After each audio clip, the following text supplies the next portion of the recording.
จากไหนกันนะใช่เลยใช่เลยใช่เลยใช่เลย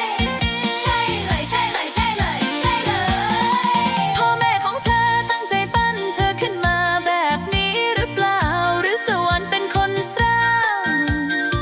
ให้เธอสมบูรณ์แบบทุกอย่างแล้วส่งเธอลงมาบนโลกนี้ให้ใครๆต้องตกหลุมรักไม่ว่าจะมองมุมไหนเธอก็ดูดีไปหมดฉันเผลอจ้องเธอจนลืมหายใจลืมทุกอย่างไปเลยอยากรู้ว่าเธอชื่ออะไรนามสกุลอะไรนะฉันอยากเข้าไปคุยกับเธอแต่ก็ยังเขินอยู่ดี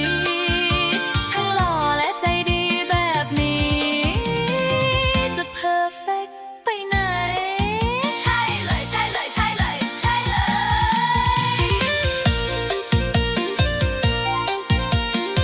ฉันก็แค่อยากมีใครสักคนที่รักฉันแต่พอเจอเธอฉันก็ตกหลุมรักเธอไปแล้วจริงๆหัวใจฉันมันร้อนรุ่มอยากเป็นเจ้าสาวของเธออยากเป็นคนนั้นที่ฟ้าส่งมาให้เธอรักฉันแอบรักเธออยู่เงียบๆคิดถึงเธอตลอดเวลาหัวใจมันร้องเรียกหาแต่เธอเพราะชอบเธอมากจริงๆฉันเลยต้องถามออกไปว่าเธอชอบฉันไหมฉันโตพอแล้วนะตั้งแต่หัวจดเท้าเอวบางนุ่มนวลดูอบอุ่นน่ารักฉันใช่คนที่เธอหาอยู่ไหม